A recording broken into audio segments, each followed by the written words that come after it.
acknowledge with this presentation कि Miss Nasra Parveen ने जो है वो जो कि हमारी colleague थी, तो she has worked with this. So these are the few objectives of this. By the end of the session, the learner will be able to identify the anatomical structure, physiological function, and gastrointestinal organs कौन से होते हैं, assess the health status of the patient with the gastrointestinal complaint, demonstrate the techniques of gastrointestinal assessment, relate abnormal physical gastrointestinal finding and summarization. So now let's see what I have with this. So the abdomen is the largest cavity. As we all know कि abdomen जो है वो हमारी body का सबसे बड़ा जो है वो portion है. It is located between the diaphragm and symphysis pubis. ठीक है, यानी कि आपके ऊपर respiratory organ और आपके रिप्रोडक्टिव ऑर्गन यानी और साथ ही साथ में आपकी यूरिनरी सिस्टम के दरमियान में ये दोनों जो है ये आपका एब्डोमेन जो है वो लाइज ऑन करता है. It is oval in shape, ये एक ओवल शेप का होता है. It contain several vital organs, इसके बहुत सारे वाइटल ऑर्गन्स हैं. And let's see what I have here.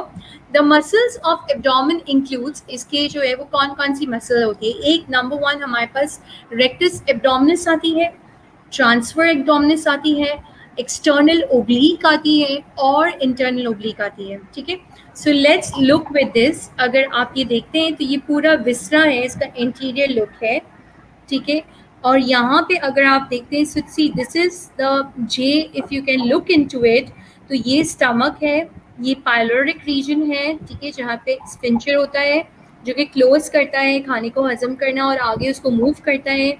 ये पूरा इंटेस्टिनल सिस्टम है इसका. ठीक है, ये जो है वो साइमल्टेनियसली इसके जो है वो अदर पार्ट्स इसके साथ कौन कौन से अटैच्ड हैं. So as we I have already share कि इसके साथ यूरिनरी ब्लैडर आ जाता है, डिसेंडिंग कॉलन बैक साइड का आ जाता है, आपका स्पाइन इलियक आ जाता है, सीकम आ जाता है, अपेंडिक्स आता है, असेंडिंग कोलन होता है, पेनक्रियाज जो कि आपकी बॉडी में पूरा ग्लूकोज मेंटेन करता है, ड्यूडेनम स्मॉल इंटेस्टिनल का पार्ट होता है, फंडस ऑफ गॉल ब्लैडर होता है. ठीक है, और and the spleen and of course the liver. Liver is again the largest organ in your body. ठीक है, जो कि heavy weighted होता है.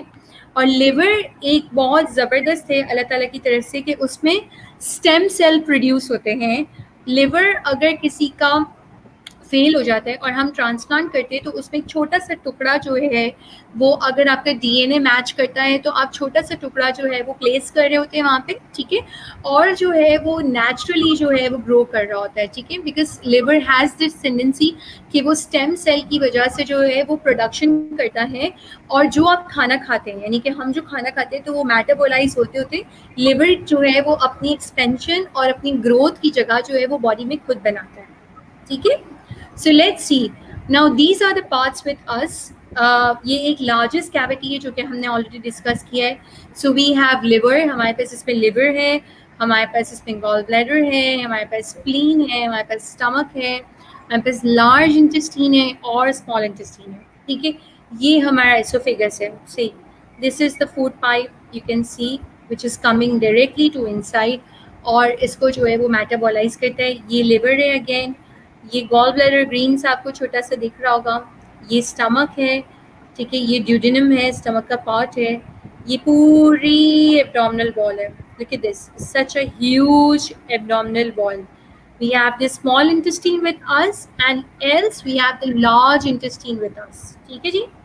मसल्स ये देखें, रेक्टस एब्डोमिनस मसल्स ऊपर की तरफ है, ट्रांसफर जो है वो लेफ्ट की तरफ है, इंटरनल ओब्लीक आप देख रहे होंगे, आपके पास एक्सटर्नल है, और आपके पास जो है ओपोन्यूरोसिस जो कि नीचे की तरफ है, और ये ब्लड सर्कुलेशन पूरी एब्डोमिनल कैविटी में लुक आफ्टर कर रही होती है ये मसल्स. ठीक है,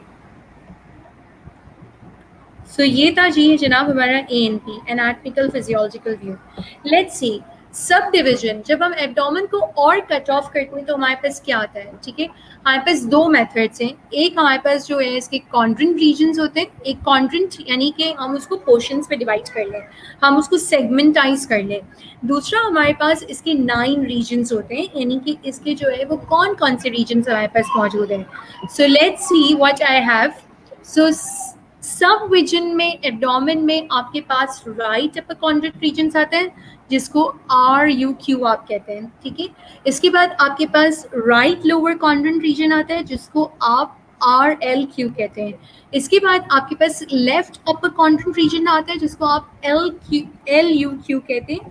एंड इसके बाद आपके पास LLQ which is left lower quadrant region होता है, ठीक है। तो ये हो गई डिवीजन हमारी क्वाड्रेंट रीजन्स पे। नाउ लेट्स सी के how I divide into 9 regions. अब ये फर्दर 9 रीजन्स में कैसे डिवाइड होते हैं, ठीक है। तो ये अगर आप देखेंगे तो ये राइट हाइपोकॉन्ड्रिक रीजन है, ठीक है। सेंटर वाला आपके पास एपिगैस्ट्रिक है, ठीक है। एंड अगेन लेफ्ट में आपका जो है वो हाइपोकॉन्ड्रिक रीजन है। Then come to the umbilicus. Umbilicus क्या होता है, आपका जो है वो बेली बटन होता है, ठीक है। और इसके साथ जो है आपके पास राइट लंबर होता है और लेफ्ट लंबर होता है, ठीक है। Then come to the hypogastric region, यानी कि नीचे का पार्ट आ जाता है जिसमें राइट इलियक रीजन और लेफ्ट इलियक रीजन होता है हाइपोगैस्ट्रिक। मोस्टली जो आपको किडनी का इशू हो रहा होता है, हम मरीज को देख रहे होते हैं, वो इलियक और लंबर के बीच में होता है। हर्निया जो है वो खास तौर पे हमें अम्बिलिकल रीजन में मिलता है, ठीक है।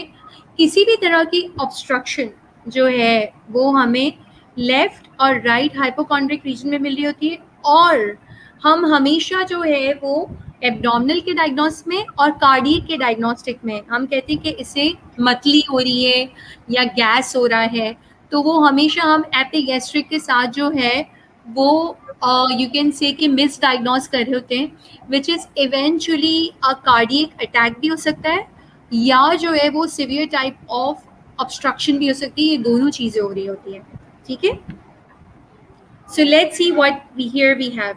The 9 regions of the abdomen, the top horizontal line crosses the abdominal at the level of 9th rib. ये आपकी 9th rib होती है, ठीक है। और इसके बाद जो है आप जो है वो horizontal line crosses to the level of the iliac crest. आपका जो है वो iliac crest को क्रॉस करी होती है. The vertical line passes to the midpoint of the right and left inguinal. ठीक है। अब यहाँ पे आप देख सकते हैं ये आपका जो है वो अगर पूरा एब्डोमेन की मेजरमेंट की जाए तो 9th रिब जो है, ठीक है, आपकी जो है वो पसली 9वीं पसली पे ये सिलसिला शुरू होता है, जहाँ पे अगर हम देखें तो ये हॉरिजॉन्टल में आपके पास जो है वो कार्टिलेज होता है, ठीक है। तो ये इसके सारे रीजन्स हैं। If you look into it again, इसका मज़ीद कट ऑफ है जो आपको एक ह्यूमन बॉडी में दिखता है, ठीक है। सो लेट्स सी कि राइट अपर कॉर्नर रीजन में मुझे क्या मिलेगा, ठीक है। अब जब मैं राइट अपर कॉर्नर रीजन में देखती हूँ तो मुझे लिवर मिलता है, ठीक है, मुझे गॉल ब्लैडर मिलेगा, मुझे ड्यूडेनम मिलेगा, हेड ऑफ पेनक्रियाज मिलेगा, राइट किडनी एंड एड्रीनल मिलेगा मुझे, और part of ascending and transfer colon मिलेगा, ठीक है। Okay, now let me clear very much कि जब आप वाइवा देते हैं या जब फाइनल्स के लिए आप जाते हैं तो आपको हमेशा ये कॉन्ड्रिक रीजन्स के पार्ट्स याद होने चाहिए, ठीक है, because you have to be memorize with this कि राइट पार्ट में कौन सा कॉन्ड्रिक रीजन में आपको कौन सा ऑर्गन मिलता है और लेफ्ट में आपको जो है वो कौन सा जो है वो मिल रहा होता है, ठीक है। So if you come with the left, so left upper hypochondriac region में आपके पास स्टमक है, ठीक है, आपके पास स्प्लीन है, आपके पास लेफ्ट लोब्यूल लिवर है, आपके पास बॉडी ऑफ पेनक्रियाज है, आपके पास लेफ्ट किडनी और एड्रीनल है, आपके पास parts of transverse and descending colon है। ये सारी वो चीज़ें हैं जो आपको मिल रही होती हैं इसमें, ठीक है। देन आपके पास राइट लोअर कॉर्नर रीजन में क्या मिल रहा होता है, just give me 1 minute, I'll just revert with this. So we have already discussed with the right upper quadrant, we have discussed with the left upper quadrant, and let's see what we have in the lower side. In the lower side of the right quadrant we have cecum. हमारे पास cecum है, हमारे पास appendix है, हमारे पास right ovary है और right ureter हमारे पास मौजूद है।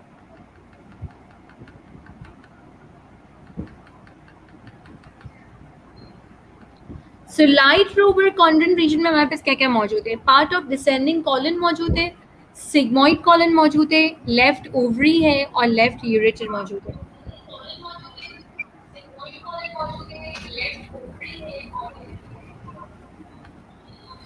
नाउ लेट्स सी कि एब्डोमिनल वी ऑल नो कि ये विसरा ऑर्गन है, यानी बहुत वैस्कुलराइज्ड है, ठीक है, और सबसे बड़ा ऑर्गन है बॉडी का।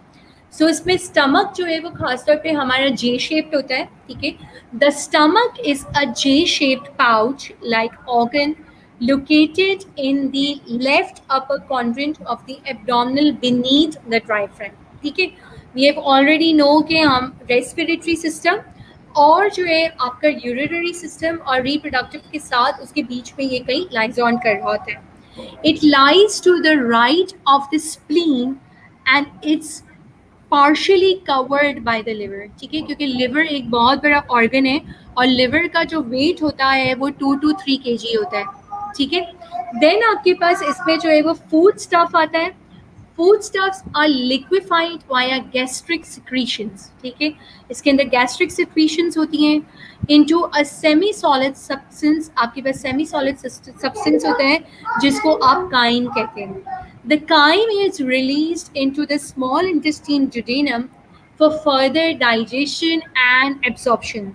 Capacity of the stomach is 1 to 1 liter, ठीक है, यानी कि हम सब की जो कैपेसिटी है स्टमक की वो 1 लीटर से 1.5 लीटर की है, जिसमें जो है वो एब्जॉर्प्शन भी कर रहा होता है, ठीक है।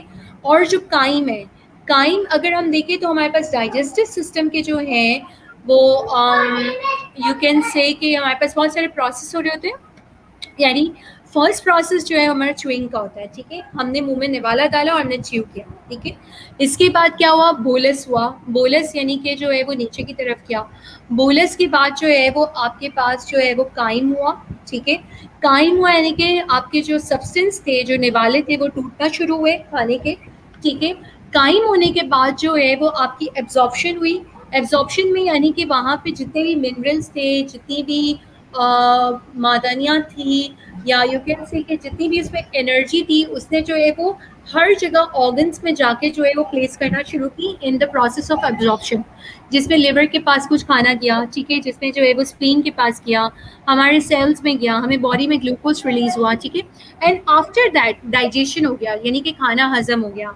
और ये पूरा प्रोसेस जो है वो बेसिकली आपके पास 3 to 4 hours and may be it can be beyond with 5 to 6 hours का मेटाबॉलिज्म का प्रोसेस होता है। और इसका एंड प्रोडक्ट जो है वो स्टूल की शक्ल में, यानी पखाने की शक्ल में जो है वो निकल रहा होता है, ठीक है। So if you look into it, अगर आप यहाँ पे देखते हैं तो आपके पास यहाँ पे एसोफेगस है, ठीक है, खाना ऊपर से अंदर की तरफ आ रहा है। कार्डियक स्फिंक्टर उसको खोलता है और खाने को अंदर इजाज़त देता है आने की, ठीक है। यहाँ पे ये बॉडी है, स्टमक में जाता है, अगेन ये ड्यूडेनम की तरफ जाते जाते नीचे की तरफ आता है, ठीक है। और यहाँ पे जो है वो ये ग्रेट कर्वेचर की स्टोरेज होता है और यहाँ से आगे चलते चलते जो है वो बॉडी के अंदर जाता है, सही। So let's see what the small intestine tells about. Small intestine is a turbal shape. ये turbal shape का है. Extending from the pyloric sphincter. ठीक है, pyloric sphincter और iliac cell wall जो है वो opening into the large intestine. The majority of the food are digested and absorbed in the small intestine. हम सबको ये पता होना चाहिए कि खाने का major जो absorption होता है वो small intestine होता है। पाइलोरिक स्फिंक्टर जो है वो आपकी बॉडी में जो है वो क्या काम करता है, आपकी बॉडी में जो है वो ओपनिंग करता है, ठीक है। और पैरासाल्टिक जो मूवमेंट्स है, आपकी बॉडी की जो मूवमेंट्स हैं, ठीक है, उसके थ्रू जो है उसको पास आउट करते जो है वो स्मॉल इंटेस्टाइन में जाके जो है वो खाना जो है वो भेज देता है। अब होता क्या है यहाँ पे, बेसिकली हमारे यहाँ पे अक्सर आप लोगों ने सुना होगा कि मरीज आपसे कहते हैं कि जी मुझे अल्सर हो गया, या मरीज आपसे कहते हैं कि एच पाइलोरिक मेरा पॉजिटिव है, ठीक है। सो एच पाइलोरिक बेसिकली आपका सेफ बैक्टीरिया है। ये वो वाले आपकी बॉडी में बैक्टीरिया होते हैं जो अगर आप कुछ एक्सेस खा लें, यानी कि बाहर का खाना खा लें या अनहाइजेनिक खाना खा लें, तो यहाँ पे ये एच पाइलोरिक जो है जो कि स्टिमुलेट हो जाएगा और आपके मैदे में जो है वो ख़राबी करके आपको गैस्ट्राइटिस की जो है वो इशूज़ क्रिएट कर सकता है, ठीक है। साथ ही साथ में अगर ये एक्सेस ना हुआ तो यहाँ पे स्टमक में जो है वो ये लीकिंग क्रिएट कर जाता है और इसके अंदर जो है वो खास तौर पे अल्सरेशन हो जाती है बेसिकली, ठीक है। यानी कि स्टमक की वॉल में अगर आप देखेंगे ना तो यहाँ पे जो है वो ब्लीडिंग होना शुरू हो जाती है just because of the unhygienic food या ज़्यादा तेज़ मिर्च मसाले या तेल की वजह से, ठीक है। सो एच पाइलोरिक दो काम करता है, एक तो जो है वो हाइड्रेट करता है स्टमक को और साथ ही साथ में जो है वो अलाउ करता है एब्जॉर्प्शन और डाइजेशन के मैकेनिज्म को। लेकिन अगर आपने अनहेल्दी फूड खाया है तो एच पाइलोरिक जो है वो अगेंस्ट हो जाता है आपके, और आपकी बॉडी में जो है वो बैक्टीरियल इन्फेक्शन कॉज करता है, ठीक है। जिसमें अक्सर आपने सुना होगा इकोलाई, साल्मोनिना, ये सारे वो जो है वो सब गेस्ट्रो इंटेस्टिनल के जो है वो इन्फेक्शन है। अब यहाँ पे अगर आप चलते हैं तो देखिए ये एक इसका बिग हॉरिज़ॉन है, ये आपका एसोफिगस है, ये आपका लिवर है, ये गॉल ब्लैडर है, ये स्टमक है, ये ट्रांसफर कोलन है, ये स्मॉल इंटेस्टीन है जहाँ पे मेजर एब्जॉर्प्शन होती है, डिसेंडिंग कॉलन है यानी कि ऊपर की तरफ नीचे की तरफ अब हजम हो रहा है, सिग्मोइड और अनस यानी कि यहाँ से स्टूल की शक्ल में बाहर निकल आएगा, ठीक है। देयर यू गो, ये देखिए फंडस है, okay.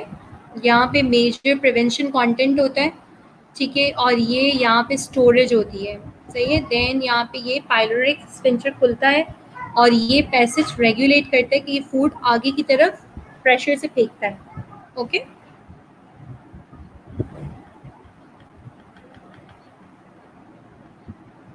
So small intestine is something like this. Now what is the large intestine? The large intestine is again with the tubular shape, ठीक है। ये किस तरह से tubular shape, आप अगर जब कपड़ा खरीदते हैं अम्मी अब्बू के लिए या आप लोग अपने लिए भी शलवार कुर्ते का कपड़ा खरीदते हैं 5 गज का खरीदते हैं, तो लार्ज इंटेस्टीन का जो है वो सबसे ज़्यादा जो है वो इसकी लेंथ बहुत बड़ी है और ये 5 गज की लेंथ है इसकी, ठीक है। यानी कि एक पूरा सूट का कपड़ा से इतना बड़ा होता है। So large intestine is a tubular shape organ extending from ileocecal walls and the anus. It has a great diameter, इसका डायमीटर बहुत बड़ा होता है। Than the small intestine, small intestine से ये बड़ा होता है, ठीक है। The length depending on size, इसकी साइज और लेंथ जो है वो डिपेंड करती है।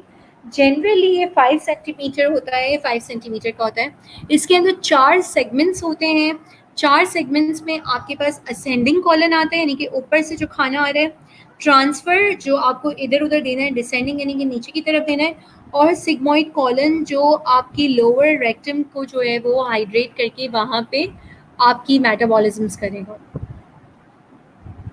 So what is the large intestine basically look like, देखिए इस तरह से, ठीक है। ये आपका जो है वो असेंडिंग कॉलन है, ये सीकम है basically, ascending colon, transfers, descending, sigmoid and anus, rectum की मदद से अनस से बाहर आ गया खाना। Liver, liver is a largest solid organ, as I have already mention you कि ये लार्जेस्ट ऑर्गन है हम सबकी बॉडी का। It is directly belongs to diaphragm, ये डायफ्राम से जो है वो डायरेक्टली बिलोंग होता है। इसमें होता क्या है, इसमें स्टोरेज होती है। स्टोरेज किस चीज़ की होती है, कार्बोहाइड्रेट्स की होती है, अमाइनो एसिड्स की होती है, वाइटामिन की होती है। इसमें मेटाबॉलिज्म किस किस की होती है, कार्बोहाइड्रेट्स की होती है, प्रोटीन की होती है, फैट्स की होती है, अमोनिया की होती है और यूरिया की होती है। और सिंथेसिस कितनी करता है, सिंथेसिस और सिक्रीशन बाइल में ये 600 से 100 ml यानी 1000 ml तक जो है ये बेसिकली आपके लिम्फ नोड्स यानी कि आपकी जो है वो आपकी बॉडी में जो लिम्फ्स होते हैं, बाइल्स, सॉल्ट और उनको प्लाज्मा प्रोवाइड करता है, प्रोटीन प्रोवाइड करता है और आपकी बॉडी में एंटीबॉडीज बनाने का काम करता है, ठीक है।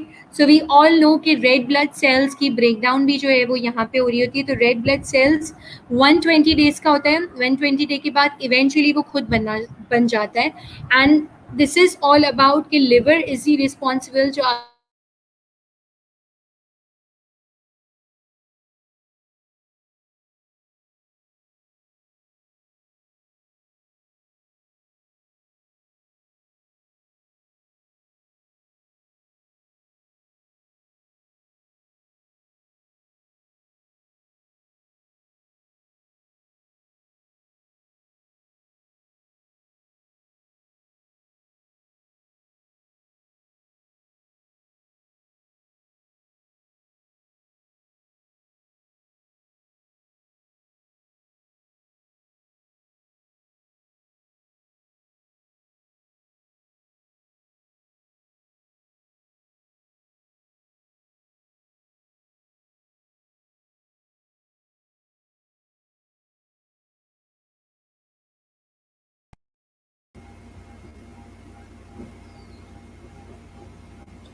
हेलो, कौन आप वहाँ पे हैं? Live streaming is on. Okay. So the liver is basically is the largest solid organ. ठीक है, डायरेक्टली जो है वो डायफ्राम के साथ होती है. फंक्शंस इसकी स्टोरेज करना, यानी कि जो भी आप खाना खाते हैं यहाँ पे स्टोर्ड होता है, जिसमें कार्बोहाइड्रेट्स जो कि ग्लूकोज का इंस्टिंक्ट एनर्जी का काम करती है, अमाइनो एसिड्स आपकी बोन्स को जो है वो नर्चर करती है, वाइटामिन आपकी जो है वो सेल्स को और आपकी टिश्यूज़ को जो है वो नर्चर कर रही होती है. मेटाबॉलिज्म में आपके पास कार्बोहाइड्रेट्स, प्रोटीन, फैट्स, अमाइनो और यूरिया का काम करता है. सिंथेसिस और सिक्रीशंस में बाइल जो है वो बेसिकली खास तौर पे 600 से 1000 ml तक जो है वो डे में, यानी कि 1 डे में ये फॉर्मेशन करता है, जो कि आपके लिम्फ नोड्स, ठीक है, और बाइल्स को, सॉल्ट को, प्लाज्मा और प्रोटीन आपके ब्लड में बेसिकली, और एंटीबॉडीज जो है वो प्रोवाइड कर रहा होता है लिवर को. ठीक है. सो गॉल ब्लैडर क्या काम करता है? गॉल ब्लैडर बेसिकली जो है वो पियर शेप्ड होता है, located to the right upper quadrant region होता है और ये एब्डोमेन होता है. It is attach to the inferior surface of the liver. ठीक है, ये जो है वो अटैच होता है एब्डोमेन के साथ. प्राइमरीली इसका रोल गॉल ब्लैडर का जो है वो स्टोर्ड है, और ये जो है वो कॉन्क्रीट करता है बाइल को, और ये लिवर को जो है वो सपोर्ट करता है, और इसमें जो है वो बाइल जो है वो बेसिकली प्रोड्यूस करता है. ठीक है, बाइल बेसिकली क्या करता है? बाइल आपकी बॉडी में जो है you can say the end product में भी सही, यू कैन से कि एंड प्रोडक्ट, जैसे अगर आपने स्टूल का कलर देखा होगा which is yellow in colour. ठीक है, और आपकी बॉडी में HCl के लेवल को मेंटेन करता है. ठीक है, और साथ ही साथ में आपकी यूरिन को भी जो है वो बाइल ही बेसिकली कलर दे रहा होता है. So it is produce by 30 to 50 ml. Okay. Pancreas. Pancreas has a great role. Pancreas can create it create the glucose actually, और इसमें इंसुलिन होता है, और जो आप खाना खाते हैं वो यहाँ पे डाइजेस्ट होता है और इंसुलिन प्रोड्यूस होता है, जो आपके सेल को इंस्टेंट एनर्जी देता है और आपकी बॉडी में जो है वो तवानाई करता है. सो हियर वी से कि यहाँ पे क्वेश्चन राइज होता है कि आपने अगर कभी भी क्लिनिकल पे सुना हो या अपने अम्मी अबू फैमिली को सुना हो कि इंसुलिन ह्यूमिलिन R70-30 यूनिट उसको लगाया गया. So I ask you the question कि 70-30 होता क्या है? ठीक है, सो 70-30 बेसिकली अगर मैं आपको बात करूँ तो 70 हमारे ब्रेन को ग्लूकोज चाहिए होता है और 30% हमारी बॉडी को ग्लूकोज चाहिए होता है.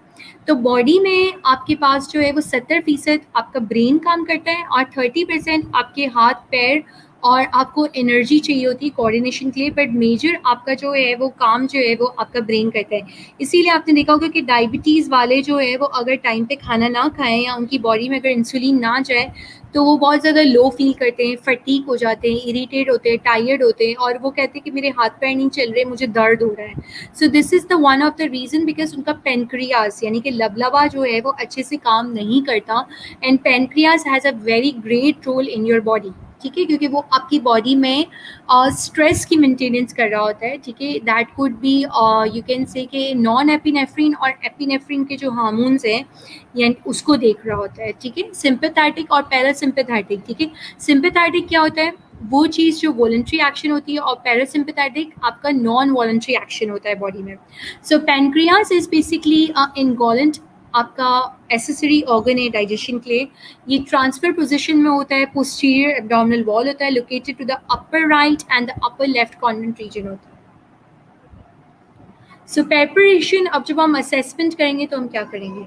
आपके पास लाइटिंग प्रॉपर होनी चाहिए, आपके पास इक्विपमेंट होना चाहिए, आपके पास स्टेथोस्कोप होना चाहिए, आपके पास मार्किंग पेन होना चाहिए, आपके पास पोजिशनिंग होनी चाहिए, आपके पास स्पाइन पोजिशन क्या करेंगे? सुपाइन यानी कि मरीज सीधा लेटा होना चाहिए, नीज फ्लेक्स्ड, स्लाइटली फ्लेक्स्ड, हल्के से पैर उसके ऊपर हो, आर्म जो है वो दोनों साइड पे हो. ठीक है, चेस्ट की तरफ हो. एम्प्टी इसका ब्लडर आप करवाएंगे, लाजमी करवाएंगे कि आप उसको ब्लडर एम्प्टी कराएंगे, और आपके नेल्स जो हैं वो कटे हुए होने चाहिए, और आपके हाथ जो है वो ठंडे नहीं होने चाहिए. तो this could be something abdominal position.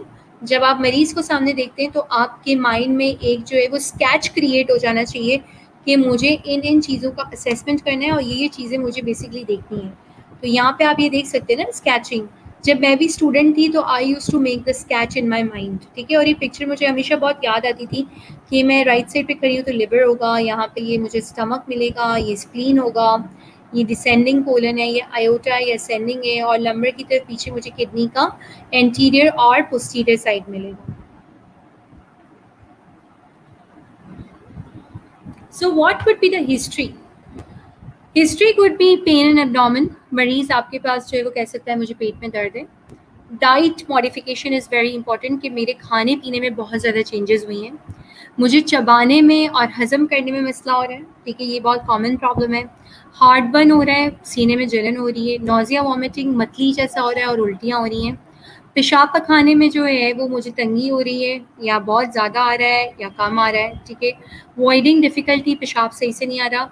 कोई प्रीवियस सर्जरी है, वेट गेन मेरा हुआ है या लॉस हुआ है, या type of diet.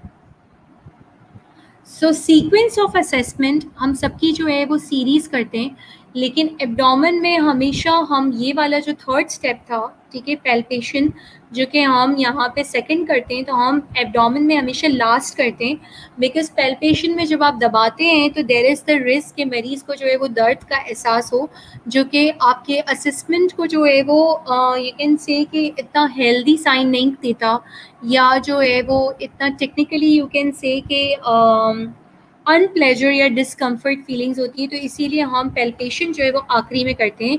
We always go with the inspection first, हम मरीज को देखेंगे, ऑब्जर्वेशन करेंगे, ऑस्कल्टेशन, हम स्टेथोस्कोप से जो है वो गट साउंड सुनते हैं। नॉर्मल गट साउंड्स जो हैं वो आपके पास दो तरह के गट साउंड्स होते हैं, एक हाइपर एक्टिव और हाइपो एक्टिव साउंड होते हैं, जो कि आप स्टेथोस्कोप से सुन रहे होते हैं। जब हम इंशाल्लाह मिलेंगे तो I will teach you with this. आप जब चार कॉन्डेंट रीजन में जब आप स्टेथोस्कोप जो है वो प्लेस कर रहे होते हैं, तो 3 से 35 तक जो है वो नॉर्मल होते हैं, ठीक है, जो कि नॉर्मल गट साउंड्स होते हैं। अगर 35 से अबव होते हैं तो दैट मीन्स कि मरीज़ को जो है वो डायरिया है, या इरिटेबल बाउल सिंड्रोम है जिसको मोशंस वगैरह की कंप्लेन है, या बिलो 3 है तो इसका मतलब मरीज़ जो है वो बहुत ज़्यादा कॉन्स्टिपेटेड है या मेल नरिश्ड है, ठीक है।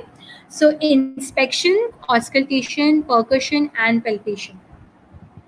इंस्पेक्शन में आप क्या देखेंगे? इंस्पेक्शन में आप स्किन देखते हैं सबसे पहले, लीजन्स, कोई भी आपको जो है वो निशानात वगैरह, कोई ज़ख्म वगैरह, स्टायर यानी कि बेसिकली प्रेग्नेंट वुमेन होती है उसकी स्किन खिंच जाती है, ठीक है, स्ट्रेच होती है, क्योंकि वी ऑल नो कि यूट्रस जो है वो 50 ग्राम का होता है, और जब मदर प्रेग्नेंट होती है तो उसका यूट्रस जो है वो 900 ग्राम हो जाता है, तो उसका स्टायर यानी कि उसके अंदर जो उसके पेट पे जो है वो खिंचाव होता है, जिसकी वजह से निशान हो जाते हैं। टर्गर यानी कि स्किन कैसी थी। सुपरफिशियल वेसल्स, आपको वेसल्स नज़र आ रही थी कि नहीं। सिमेट्री, मरीज़ का पेट किस तरह से दिख रहा था। अम्बिलिकस, उसका जो है वो बेली बटन किस तरह था। पैल्सेशन या मूवमेंट, जब आपने जो है वो यू कैन से कि आपने जो है वो गट साउंड्स देखे वो किस तरह के मिल रहे थे। हेयर डिस्ट्रीब्यूशन यानी कि पेट पे जो है वो बाल किस तरह के थे, ठीक है। अब यूजुअली फीमेल्स के तो कम होते हैं बट मेल के ज़्यादा होते हैं, सही है। तो वहाँ से अगर कोई कैंसर का पेशेंट है या एलोपेशिया वगैरह है तो उनके साथ ये जो है वो इश्यूज़ हो सकते हैं। सो इंस्पेक्शन में बेसिकली आपके पास इनलार्ज ऑर्गन, आपके पास कौन कौन से इनलार्ज ऑर्गन हैं यानी कि बड़े ऑर्गन हैं, मैसेज है और हर्निया है। हर्निया आप किस तरह से चेक करते हैं? आप मरीज से कहेंगे कि वो सीधा लेटे और उनसे कहेंगे कि आप खांसें।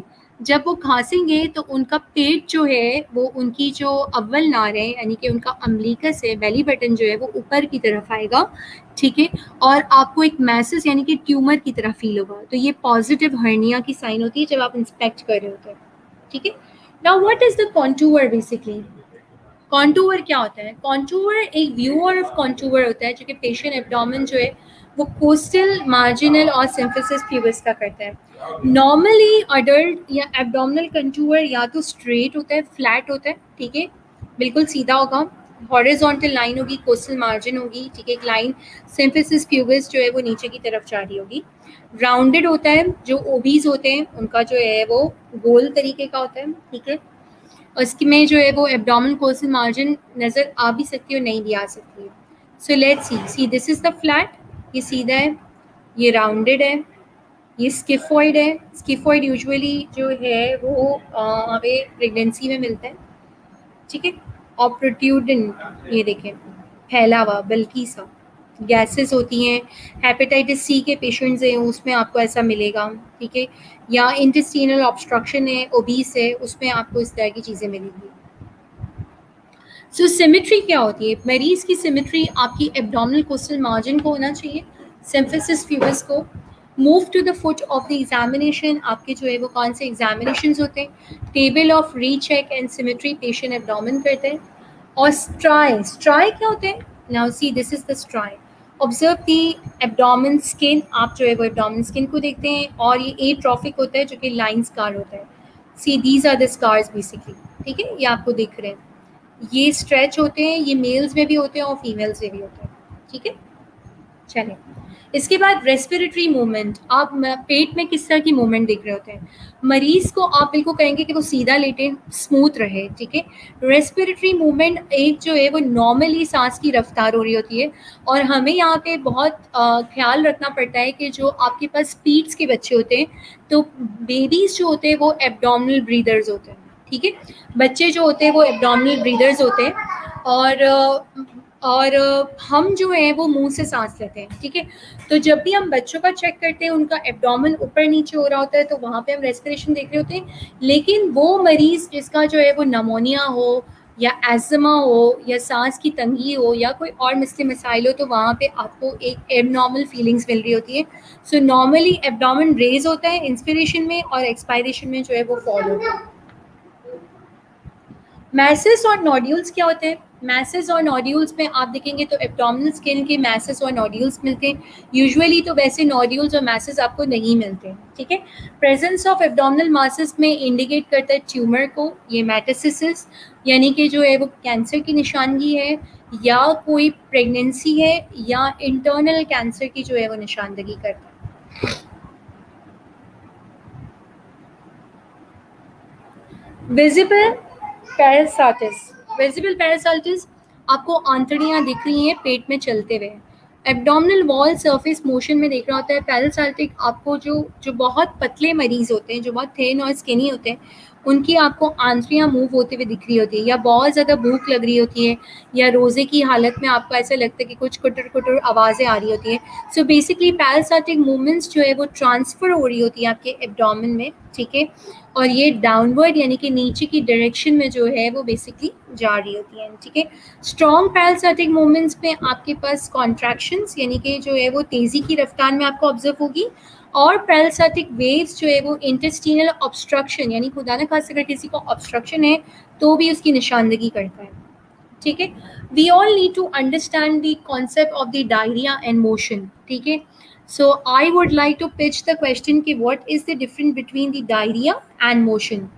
So let me tell you my friends, diarrhoea जो होते हैं वो वाटरी होते हैं, जो वाइट कलर के होते हैं, और जो कि आपकी बॉडी से आपको डिहाइड्रेशन करते हैं।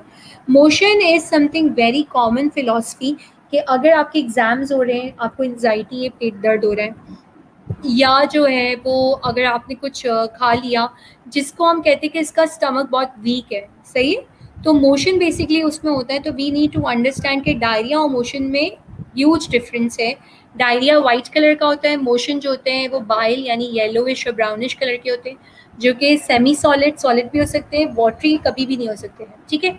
सो we need to keep a difference, जिसमें खास तौर पे इमोशंस उस कंडीशन में भी होते हैं जिसका इरिटेबल बाउल सिंड्रोम होता है, यानी कि अक्सर लोग एग्ज़ाम की या कोई स्ट्रेस की कंडीशन में या अचानक से कोई अनप्लान काम आ जाए तो उनके पेट में दर्द होता है और उनको वॉशरूम की फीलिंग्स होती हैं, ठीक है। तो वो इरिटेबल बाउल सिंड्रोम होता है, IBS बहुत कॉमन है, ठीक है। सो पल्सेशन में बेसिकली आप जो है वो इंस्पेक्ट करते हैं एपिगैस्ट्रिक एरिया को, ठीक है, आप बीच पे रखते हैं और आप जो है वो देखते हैं साउंड सुनाई दे रहा है कि नहीं दे रहा है। यूजुअली एब्डोमिनल आयोटा जो है वो विजिबल होता है एपिगैस्ट्रिक एरिया का। हैवियर पेशेंट में जो हेल्दी पेशेंट्स होंगे, जो भारी मरीज होंगे, उसमें आपको नहीं दिखेगा, और पल्सेशन यूजुअली विजिबल होती है। अम्बलिकस में आप क्या देखते हैं? अम्बलिकस का रिलेशनशिप बेसिकली आपके एब्डोमिनल सरफेस में होता है, और एब्डोमिनल सरफेस में बेसिकली ये डिप्रेस और बीनीथ एब्डोमिनल सरफेस करता है। अम्बलिकस बेसिकली जो कि मैंने आपको प्रीवियस भी बताया कि ये हर्निया की निशानदगी करता है। ये प्रोट्रूजन बताता है जब आप मरीज से कहेंगे कि वो खांसे, ठीक है, तो जो है वो इसका पेट मैसेज ऊपर रहेगा, या जब आप इंडेक्स फिंगर अपनी शहादत की उंगली उसके अम्बिलिकल यानी कि बेली बटन के अंदर डालेंगे, तो आप जब मरीज से कहेंगे कि वो खांसे, तो वो नेवल जो है वो ऊपर की तरफ आपको महसूस होगी और वहाँ पे आपको एक भारीपन सा गोलाई जैसा जो है वो फंडस महसूस होगा कि जो ऊपर की तरफ आ रहा है। तो ये निशानदगी करता है हर्निया की।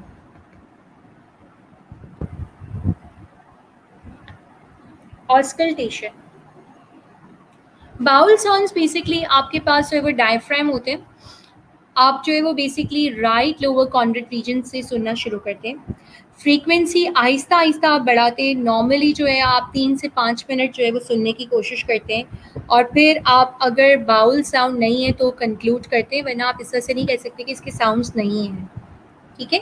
सो auscultation basically bowel sounds are heard are the intermittent gurgling sound होंगे, ऐसे साउंड गशिंग साउंड होते हैं। ठीक है। सो एब्डोमिनल कॉन्ड्रेंट रीजन में यूजुअली जो है ये हायर पिच साउंड्स होते हैं। 5 to 30 पर मिनट भी मिलते हैं, 3 to 35 भी मिलते हैं। आपको हर लिटरेचर अलग अलग कहेगा। बिलो अगर होते तो हाइपो होते हैं और अबव 30 होते हैं तो ये हाइपर एक्टिव की साउंड होते हैं। हाइपर एक्टिव जो है वो खास तौर पे irritable bowel syndrome, diarrhoeal condition में मिलेगा या इंटेस्टिनल ऑब्स्ट्रक्शन में मिलेगा, और कॉन्स्टिपेशन में या मेल नरिश में आपको बिलो 5 मिलेगा। ठीक है। सो अक्सर लोग आपसे कहेंगे कि मुझे भूख नहीं लगती है, तो भूख लगने में एनोरेक्सिया की कंडीशन होती है जिसमें भूख ना लगना, और एक होता है बुलिरीमिया। बुलिरीमिया यानी कि बहुत ज़्यादा खाना खाना, यानी मरीज को सेटिस्फेक्शन नहीं होगी, वो बार बार कुछ ना कुछ ठूसता रहेगा, खाता रहेगा। ठीक है। So bowel sounds results in the movement of the air fluid and the gastrointestinal tract. So absence of the bowel sounds are usually the abnormal sound. Auscultation में आपके पास एक्टिव बाउल साउंड्स होते हैं जो कि 5 से 30 होते हैं, हाइपो 4 मिनट लेस होते हैं, हाइपर में 30 अबव होते हैं। इसमें आपको ब्रूट, आयोटा, रीनल, इलियक और फ्रिक्शन रब, ये साउंड्स जो है वो बेसिकली सुनाई देंगे। आई अर्ज यू कि आप गूगल पे टर्मिनोलॉजी डालें और इसकी ऑडियो देखें तो आपको ये साउंड्स जो है वो मिलेंगे। वीनस हम, जब आप बेल रखते हैं तो यहाँ पे स्टेथोस्कोप में आप वीनस हम जो है वो देख रहे होते हैं। इसमें मीडियम पिच होती है, ये 4 कॉन्ड्रिक रीजन्स में होते हैं और यूजुअली जो है वो अडल्ट में प्रेजेंट नहीं होता है। अगर वीनस हम्प है तो इसका मतलब कि there is the abnormality with the cardiac issue. Friction rub क्या होता है? फ्रिक्शन रब बेसिकली डायफ्राम में स्टेथोस्कोप में जो है वो अगर आप सुनते हैं तो ये राइट, लेफ्ट और कोस्टल रीजन में लिवर टू स्प्लीन में जा रहा होता है। इसका मतलब ये कि there is the problem with the liver and the spleen, उनमें कुछ गड़बड़ है और उसमें कुछ मसले मसाइल है। यूजुअली फ्रिक्शन रब जो है वो, अगर आप एक पत्ता तोड़ते हैं ना, जब आप पत्ता तोड़ते सूखा सा झाड़ा आता है और ड्राई आप लीव उठाते तो कैसी क्रिक क्रिक साउंड होती है, तो friction rub is basically a crick crick crick sound. ठीक है। आपको इस तरह का फ्रिक्शन रब मिलेगा। ठीक है। ये देखें, ये आयोटा में आपको साउंड मिल सकता है, लेफ्ट रीनल में, किडनी के लिए आप यहाँ पे साउंड सुनते हैं, यहाँ पे इलियक पे आप देख रहे होते हैं जब किडनी स्टोन्स होते हैं बेसिकली। फेमोरल में आप नीचे की तरफ देख रहे होते हैं अगर फीमेल्स की कुछ इश्यूज हैं तो। ठीक है। ये देखें, ये वो रीजन्स है जहाँ पे आपको पल्स भी मिलती है और आप एबनॉर्मलिटी को डायग्नोज करने के लिए भी देख रहे होते हो। ठीक है। सो ऑस्कल्टेशन वैस्कुलर साउंड्स में आप बेल को प्लेस करते हैं स्टेथोस्कोप के पीछे वाले हिस्से को। ठीक है। एब्डोमिनल आयोटा को देख रहे होते हैं, रीनल आर्टरीज को देख रहे होते हैं, इलियक आर्टरीज को देख रहे होते हैं, फेमोरल को देख रहे होते हैं, और इसमें खास तौर पे आप ब्रूट साउंड्स देख रहे होते हैं। ब्रूट साउंड्स जो है एक घड़ घड़ घड़ ऐसे साउंड मिलेंगे आपको ऑस्कल्टेशन में, और इसका मतलब ये है कि मरीज का मेटाबॉलिज्म अच्छा नहीं हो रहा, there is some obstruction, malignancy हो रही है, कैंसर हो रहा है खुदा न खास्ता, या कोई मास लाइक है जो कि ब्लड सर्कुलेशन को रोक रहा है। ठीक है। ये देखिए, एब्डोमिनल पेन के साथ मरीज आएगा, आप स्टेथोस्कोप रखते हैं। ठीक है। और आप जो है वो 3 मिनट तक साउंड्स को सुनेंगे। ये देखें, सही है। परकशन कैसे करेंगे आप? परकशन बेसिकली जो है वो सॉलिड डिटरमाइन ऑर्गन में प्रेजेंट होता है, मासेस में, जिसमें फ्लूइड और गैसेस होते हैं। आपके पास टिम्पैनिक साउंड मिलता है, आप परकस करते हैं जब सारे कॉन्ड्रेट रीजन्स में, आप लिवर में करते हैं, आप स्प्लीन में करते हैं, और आप जो है वो ब्लैडर में करते हैं अगर इंडिकेटेड है। सही। यहाँ पे आप परकशन करते हैं यानी कि फिंगर से टैपिंग करते हैं। जनरल परकशन क्या होता है? जनरल परकशन बेसिकली आप 4 कॉन्ड्रेट रीजन में सिस्टमाइज करते हैं, और आप जो है ये करते हैं कि राइट लोअर कॉन्ड्रेट रीजन्स में करते हैं सबसे पहले, फिर मूविंग अपवर्ड जब आप ऊपर की तरफ जाते हैं तो राइट अपर कॉन्ड्रेट रीजन में करते हैं, फिर इसके बाद आप लेफ्ट अपर कॉन्ड्रेट रीजन में करते हुए आप लेफ्ट लोअर कॉन्ड्रेट रीजन में आएंगे। ये इसका सीक्वेंस होगा परकशन का। विजुअलाइज ईच ऑर्गन, जब आप विजुअलाइज करते हैं तो करस्पॉन्डेंस करते हैं कॉन्ड्रेट रीजन को।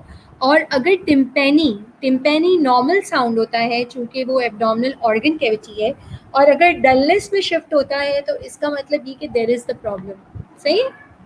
ये देखिए, जनरल टिम्पेनी आपको मिलेगा, स्प्लीन स्पान मिलता है, और आप स्प्लीन देखते हैं, लिवर स्पान देखते हैं और स्प्लीन देखते हैं। ये देखिए, इस तरह से आप परकस करते हैं।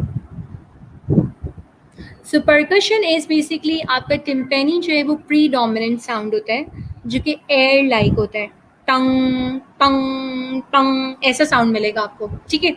सो air is present in air. ठीक है, हम सबको पता है कि स्टमक में एयर मौजूद है। ठीक है, ये हाई पिच साउंड होता है और लाउड होता है, लॉन्ग ड्यूरेशन के लिए होता है। डलनेस साउंड कैसा होता है?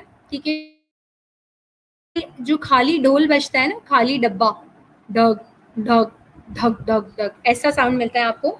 ठीक है, और इसमें खास तौर पे आपका लिवर डिसेंडेड है, यानी कि इसमें लिवर की आपकी कोई कॉम्प्लिकेशन है, सिरोसिस हो गया है, और सड़न पैदा हो गई है, ब्लैडर में इशू है, खुदा न खास्ता मरीज आपको रिपोर्ट कर सकता है कि उसको पेशाब ठीक नहीं आ रहा है। ठीक है, उसके जो है वो यूरेटर्स जो है वो ब्लॉक हो गए। ठीक है, तो डल जो है वो आपका हाई पिच होगा, और इसका दौरानिया जो है वो बेसिकली साथ आएगा। लेट मी टेल यू कि परकशन बहुत प्रैक्टिस से आपको समझ में आएगा।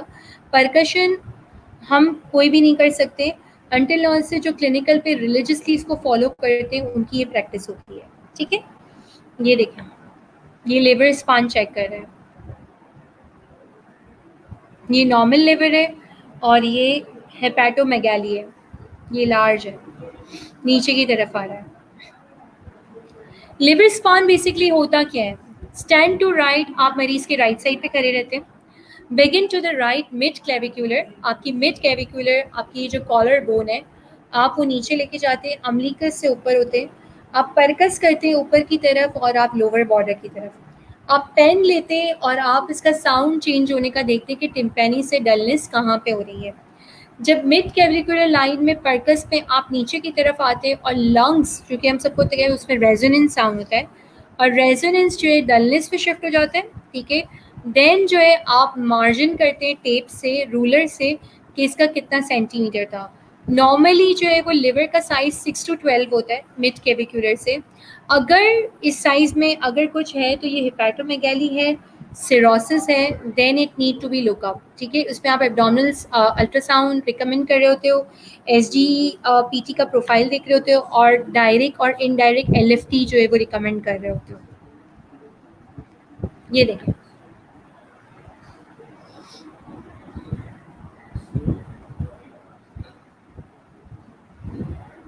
सो लिवर डिसेंडेड होता क्या है?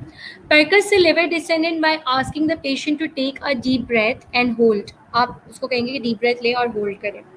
फिर इंस्पायरेशन, जब वो सांस ले तो उसमें आप डायफ्राम की मूवमेंट देखेंगे। अगेन आप बॉर्डर जब आप चेक कर रहे होते हैं मिड कैविकुलर को, तो मरीज को कहेंगे कि आप टिम्पेनी से डलनेस आप देखेंगे जब एक्सेल का फेस, मरीज जब सांस ले रहा होगा। ठीक है, एक उसको सांस रोकना है, तब आप देखेंगे कि लिवर की मूवमेंट कैसी है, और एक जब वो नॉर्मल सांस ले रहा होगा यानी कि सांस छोड़ रहा होगा अपनी, तब आप उसको देखना है कि आपके पास जो है इसकी किस तरह से मेजरमेंट आती है। ठीक है, अब जहाँ पे आपको चेंजेस मिलती हैं आप वहाँ पे मार्क कर लेंगे। आप उसका सेंटीमीटर देखेंगे कि ये 2 लोअर बॉर्डर साइड्स पे है कि किस तरह से है। स्प्लीन को परकस करने के लिए आपके पास लेफ्ट लंग और slightly posterior mid axillary continue करते हैं। परकस जब आप करते हैं डाउनवर्ड तो डलनेस जो है वो इसके साथ एसोसिएटेड होती है। सबका इंडिविजुअल पोजीशन होता है ये। ठीक है, और नॉर्मली जो है इसका अपर बॉर्डर डल्ड होता है। ठीक है। और स्प्लीन का साइज जब आप ऊपर का देखते हैं तो 6 to 8 सेंटीमीटर मिलते हैं लेफ्ट कोस्टल मार्जिन की साइड पे। स्प्लीनिक डलनेस अगर आपको सुनाई देगी तो हो सकता है कि 6 to 10 रिब, यानी कि पसली, छठी पसली में या 10वीं पसली में आपको ये साउंड सुनाई दे सकता है। ये देखिए साइड की तरफ, ठीक है। यहाँ से आपको पसलियाँ काउंट करनी है, 1 2 3 4 5 6 से लेके 10 तक। स्टमक क्या होता है? जब आप स्टमक को परकस करते हैं तो इसके अंदर गैस्ट्रिक एयर बबल साउंड्स होते हैं जो कि लेफ्ट अपर कॉन्ड्रिक रीजन्स में होते हैं, और ये लेफ्ट लोअर एंटीरियर में रिब केज में लेफ्ट एपिगैस्ट्रिक रीजन की तरफ जा रहे होते हैं। ये इसकी लोकेशन है, तो प्लीज़ परेशान मत होइएगा, ठीक है। ये आपको पता होना चाहिए, या अगर नहीं भी पता है तो एटलीस्ट जब आप असेसमेंट करते हैं तो इसकी जब आप डॉक्यूमेंटेशन करते हैं तो आप इस मुताबिक करते हैं। इसमें जो है वो बेसिकली द टिम्पैनिक, इसमें एयर गैस्ट्रिक बबल्स होते हैं जो कि लोअर पिच साउंड होते हैं। अगेन इसमें टंग टंग टंग का साउंड तो मिलेगा जो कि इंटेस्टिनल साइड होगा। जैसे ही अगर आपको लगता है कि एयर बबल्स की गैस्ट्रिक की मूवमेंट्स बहुत ज़्यादा इंक्रीज हो रही है जब आप स्टेथोस्कोप रखते हैं और गशिंग साउंड बहुत ज़्यादा मिल रहा है, तो इसका मतलब ये कि गैस्ट्रिक डिस्टेंशन है, यानी कि मरीज़ को या तो हवा पास सही नहीं हो रही है, मरीज़ को स्टूल में मसला हो सकता है, मरीज़ का हाजमे का इशू हो सकता है, मरीज़ का कोई ट्यूमर हो सकता है, मरीज़ को ऑब्स्ट्रक्शन हो सकती है, या मरीज़ को अल्सरेशन हो सकती है, ठीक है, या जो है वो कहीं उसको जो है वो पथरी तो नहीं हो रही है पेट में, ये सारी चीज़ें हो सकती हैं। अब एसाइटिस, हेपेटाइटिस सी के मरीज़ को जब आप असेस करते हैं और परकस करते हैं तो आप क्या करते हैं? जब आपके पास एसाइटिस यानी हेपेटाइटिस सी का मरीज़ आता है और उसके पेट में पानी होता है, तो मरीज़ की एक्सेसिव एक्यूमुलेशन में आप फ्लूइड एब्डोमिनल कैविटी को देख रहे होते हैं, जिसमें 2 मेथड है, एक शिफ्टिंग डलनेस और एक पडल साउंड। ये 2 चीज़ों में आप देख रहे होते हैं। पडल साउंड में आप क्या करते हैं? पडल साउंड में आप मरीज़ को कहते हैं कि वो सीधा लेटे, इसके बाद आप नी चेस्ट पोजीशन यानी कि आप उसका घुटना जो है वो ऊपर की तरफ लेकर आएंगे, ठीक है, और आप उसका अम्बिलिकल एरिया देखेंगे। जब आप उसके अम्बिलिकल एरिया में जब परकस करेंगे तो आपको टिम्पेनी यानी टंग टंग टंग का साउंड मिलेगा, ठीक है। शिफ्टिंग डलनेस क्या होता है? मरीज को आप कहेंगे कि वो राइट साइड पे शिफ्ट हो जाए सुपाइन पोजीशन में, ठीक है। आप जो है वो मरीज का जो है वो ऊपर की तरफ से मिड लाइन में करते हुए आप उसको परकस करेंगे। जब आप आउटवर्ड से डाउनवर्ड आएंगे और डाउनवर्ड से डायरेक्शन आप फॉलो करेंगे, ये आपको परकशन में टिम्पेनी से डलनेस मिलेगा और आपको एक फ्लैबी सा मिलेगा, आपको पानी मिलेगा उसके अंदर। रीपरकस जब आप करते हैं एब्डोमेन के तो आपको मूवमेंट फील होगी ऊपर नीचे, और उस मूवमेंट में बेसिकली आपको पानी महसूस होगा, और पानी जहाँ महसूस होता है तो वहाँ पे आपको एक एब्नॉर्मल से साउंड यानी कि टिम्पेनी साउंड जो है वो मतलब ढोल बजने की जगह आपको एक फटावा ढोल मिलेगा, ठीक है। और ये अगेन प्रैक्टिस से आएगा, ऐसे नहीं आता है, सही है। ये देखिए शिफ्टिंग डलनेस का प्रोसेस है।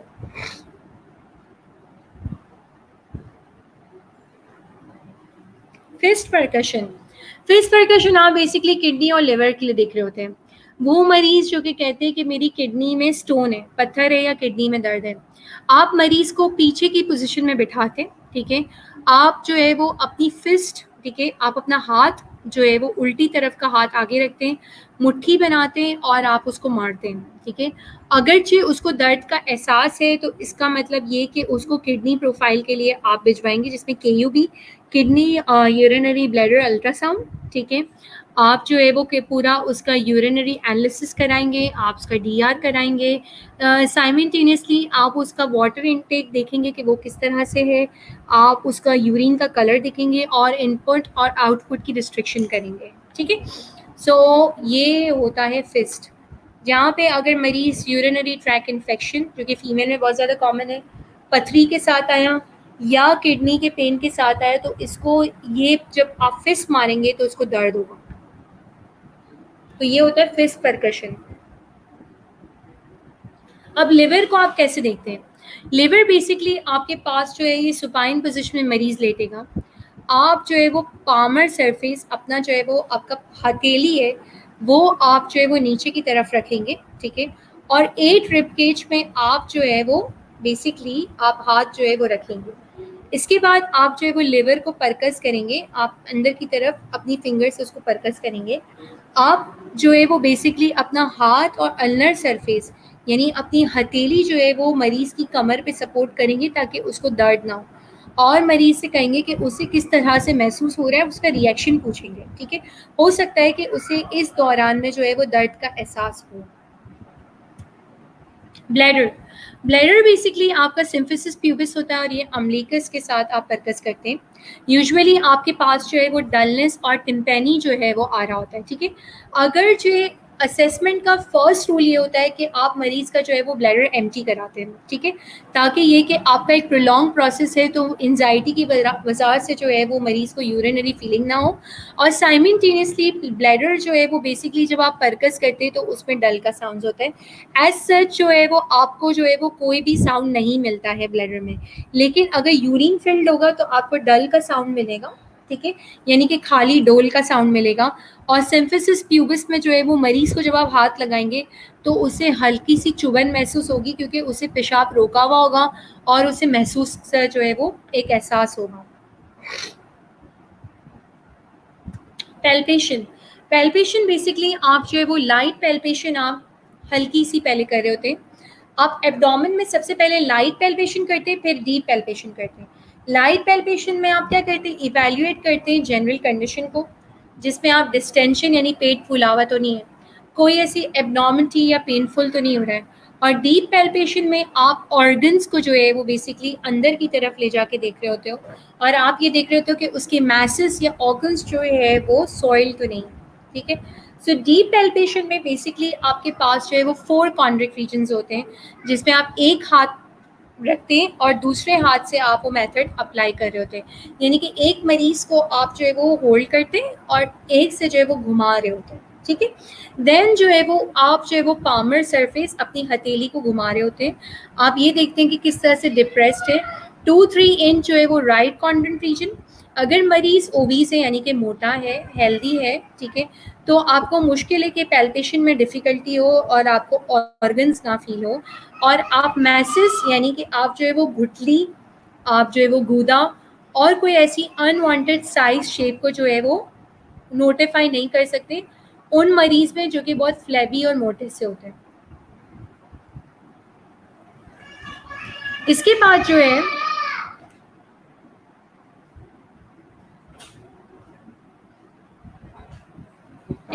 जो है वो हमारे पास आता है लीवर। लीवर को बेसिकली पल्सेट करने के लिए आपके पास 2 तरीके होते हैं, एक होता है बाय मैनुअल और एक होता है हुक मेथड। बाय मैनुअल कौन सा होता है, आप मरीज के राइट साइड पे खड़े रहेंगे, यानी कि stand the patient on right side. आप राइट साइड पे खड़े रहेंगे, आप मरीज को जो है वो फेस कर रहे हैं, ठीक है, आप जो है वो मरीज का हेड साइड फेस कर रहे हैं। फिर आप अपना उल्टा हाथ यानी कि आप अपना उल्टा हाथ जो है वो मरीज के नीचे रखेंगे ताकि उसे कोई फ्लैंक पेन यानी कि अचानक से दर्द या ठीस का एहसास ना हो, ठीक है। तो यानी कि 11 to 12 रिब केज में। इसके बाद आप जो है वो प्रेस करें अपवर्ड, यानी कि आप जो है वो हल्का सा प्रेस करें और धीरे धीरे आप लिवर की तरफ बढ़ रहे हैं और एब्डोमिनल वॉल की तरफ बढ़ रहे हैं। इसके साथ आप जो है वो राइट हैंडेड बाय पैरेलल देख रहे हैं मिड लाइन, जिसमें आप मिड कैविकुलर यानी कि आपका कॉलर बोन है, आप नीचे की तरफ जा रहे हैं और आप देख रहे हैं कि डलनेस कहाँ शिफ्ट हो रही है, यानी कि नीचे की तरफ किस तरह से हो रही है। ये देखिए, ये बायमैनुअल मेथड है। लेफ्ट हैंड आपने ऊपर रखा है, राइट हैंड से आप देख रहे हैं, आप मरीज के मैसेज देख रहे हैं, इसकी मूवमेंट देख रहे हैं और डलनेस देख रहे हैं। ये है hook method. Hook method usually it's painful, ठीक है, तो आप सोच समझ के कर रहे होते हैं। ये उस सूरत में होता है जब मरीज का साइज इरेगुलर हो जाता है या मरीज का शेप इरेगुलर हो जाता है, या साथ साथ में आप ये कह सकते हैं कि मे बी मरीज आपके पास जो है वो लिवर कैंसर के साथ है, कार्सिनोमा के साथ है, या सिरोसिस के साथ है, या इनलार्जमेंट के साथ है, तो आप हुक मेथड जो है वो आप देख रहे होते हैं। तो मरीज के आप राइट साइड पे खड़े रहेंगे, आप मरीज को जो है वो फेस करेंगे, यहाँ पे जो है वो आप डीप कोस्टल मसल यानी कि अंदर की तरफ हाथ डाल रहे होते हैं बहुत ज़्यादा, ठीक है, और आप एजेस देख रहे होते हैं, लिवर का साइज डिसेंडेड देख रहे होते हैं, आप लिवर का देख रहे होते हैं कि शेप किस तरह का है, उसकी कंसिस्टेंसी है, आप कोई मैसेज देख रहे होते हैं। एबनॉर्मल में यूजुअली ये फर्म होगा, बहुत शार्प होगा, मरीज आपको दर्द की कंप्लेन कर सकता है। नॉर्मली लिवर जो है वो पैल्पेबल नहीं होता है और ये एक्सट्रीमिटी जो है वो फील नहीं होता है। ये देख सकते हैं आप लोग, ठीक है। ये देखिए hope method which is eventually a very painful method, जो कि बहुत रेयरली जो है वो परफॉर्म होता है। स्प्लीन क्या होता है? स्प्लीन बेसिकली आपका बायोमैनुअल टेक्निक है जो कि आप पैल्पेट करते हैं, ठीक है। अगेन आप मरीज के राइट साइड पे खड़े रहेंगे, आप जो है वो प्लेस करेंगे अपना लेफ्ट साइड उसके नीचे की तरफ। देन जो है वो बेसिकली आप जो है वो लेफ्ट कोस्टर वर्टिब्रल आप देख रहे होते हैं, आप जो है वो अपवर्ड में आप स्प्लीन यानी कि ऊपर की तरफ देख रहे होते हैं और एब्डोमिनल वॉल की तरफ देख रहे होते हैं। देन जो है वो बेसिकली राइट हैंड में देख रहे होते हैं और प्रेस कर रहे होते हैं आप अंदर की तरफ, ठीक है। देन जो है आप लिफ्ट करते हैं कोस्टल मार्जिन को और मरीज से कहते हैं कि वो एक लंबा गहरा सांस ले। जब वो लंबा गहरा सांस लेगा तो उसे दर्द का एहसास हो सकता है, ठीक है। ये देखें इस तरह से।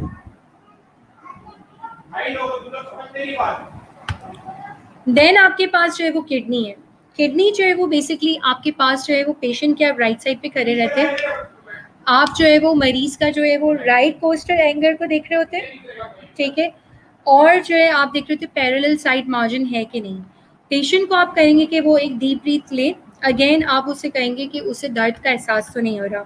अगेन आप उसे सांस लेने का कहेंगे और सांस रोकने का कहेंगे, ठीक है, और उसे प्रेशर मेंटेन करने का कहेंगे, ठीक है। देन आप कहेंगे कि प्रेशर आप रिलीज करें, अपनी उंगलियां हटाएंगे और इसमें देखेंगे कि किडनी का साइज शेप आपको किस तरह से मिला है। अगर लेफ्ट किडनी जो है वो बेसिकली पेशेंट का प्लेस करते हैं तो पेशेंट को फ्लैंक पेन हो सकता है और डाउनवर्ड प्रेशर जो है वो बेसिकली कोस्टल मसल में आप रिपीट करेंगे अगेन यहाँ पे फोर्थ स्टेप, जब ये किडनी पैल्पेबल हो सकती है कि नहीं हो सकती है।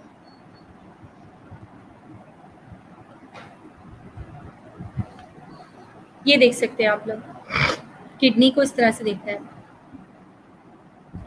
एब्डोमेन में आपको किस तरह से जो है वो रीबाउंड टेंडनेस मिलता है, मर्फी साउंड मिलता है, रॉबिन्सन साइन मिलता है और इलियोप्सिस आप टेस्ट के लिए देख रहे होते हैं, ठीक है।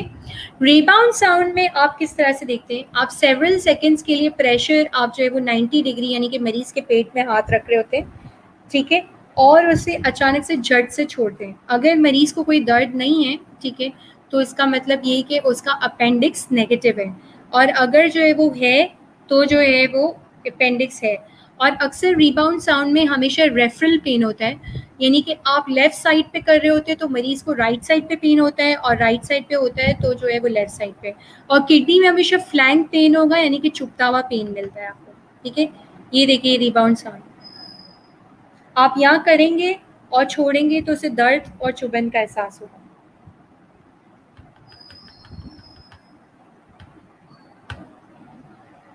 मर्फी साउंड बेसिकली आप जो है वो उन मरीजों में देख रहे होते हैं जिसमें जो है वो स्टोन्स होते हैं, ठीक है, यानी किडनी में स्टोन्स होना, सही है।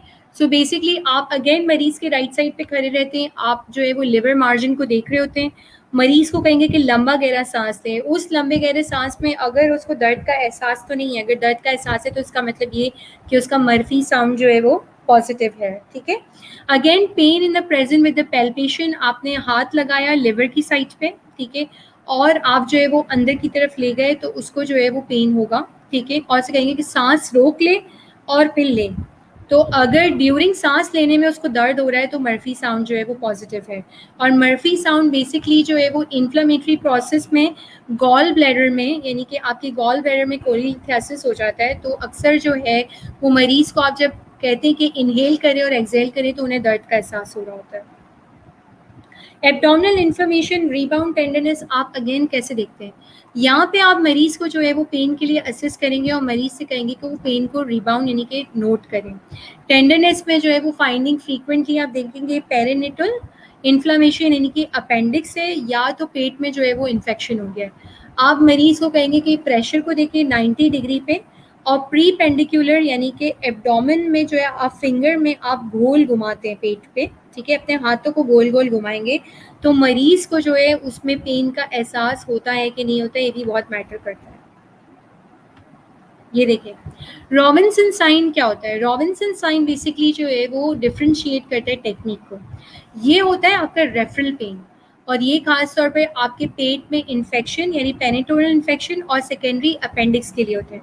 और ये खास तौर पे कहाँ पे होता है? लेफ्ट लोअर कॉन्ड्रिक रीजन में होता है, जो कि 5 सेकंड के लिए होता है। मरीज को आप अगेन इसको प्रेस करेंगे तो उसको ऑपोजिट पेन का जो है वो एहसास होगा। ये इलियोप्सिस है। इलियोप्सिस में आप मरीज का जो है वो पैर ऊपर करते हैं और उसको कहते हैं कि पैर सीधा करें। ठीक है, ये आगे मैं आपको पिक्चर दिखाऊंगी जिसमें राइट लोअर कॉन्ड्रिक रीजन में मरीज को पेन होगा, और अगर ये पॉजिटिव है तो इसका मतलब कि उसको पथरी है बॉडी में। ये देखें, ये इलियोप्सिस है। आपने मरीज से कहा और इसे कहा कि पैर हवा में करें, अब इसको पेट में नीचे की तरफ दर्द होगा, तो ये पॉजिटिव साइन है अपेंडिक्स का। ठीक है, तो these are the references and thank you so much. I hope अगर आपको कुछ query हो तो please revert me. I am available on WhatsApp and on email. Thank you so much.